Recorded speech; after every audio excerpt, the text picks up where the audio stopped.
when we read them. And the Mesilat Yesharim gives a clear message.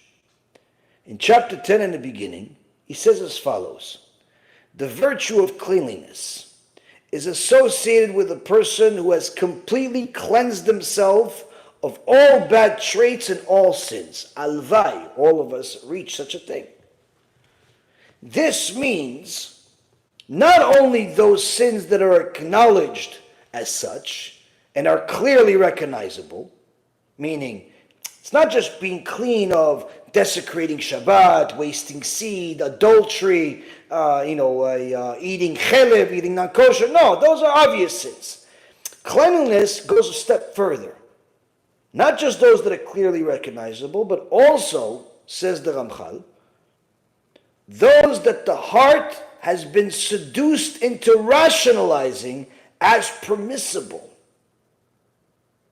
In actuality, when we look into the matter, we will discover that the only reason that this person considers these things permissible is because his heart is still slightly afflicted by lustful desire. It's a blemish. He's not entirely cleansed of it. And therefore, it is able to entice him towards leniency.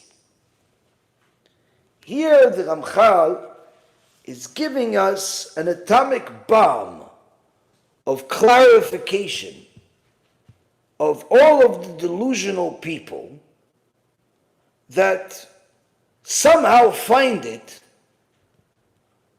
permissible to humanize God, to lower the significance of God, to minimize his perfection to the point where they say God needs you rather than you need God.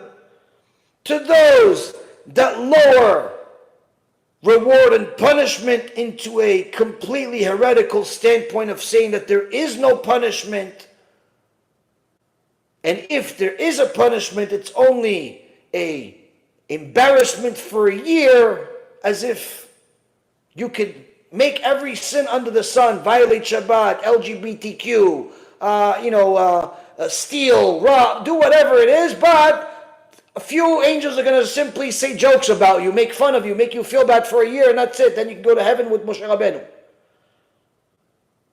And there are people doing this, lowering the truth to a point where it doesn't make sense, but yet many follow it, many believe it. There's even one heretic that's in the Manis Friedman camp that says that there is Gehenom, but it's only for women. Men do not get Gehenom, they only go through reincarnations. Literally, you're starting to see how everybody has like a menu of where they want all of these fundamental issues to stand.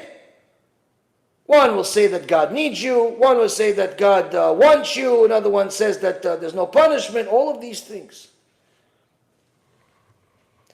And the Ramchal HaKadosh is telling us why. Why is this the case? He says, this person has a desire.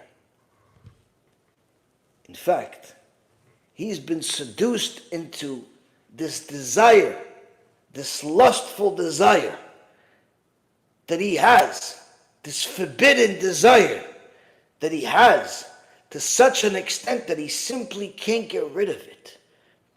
His infatuation with money, with kavod, with women, with whatever is forbidden,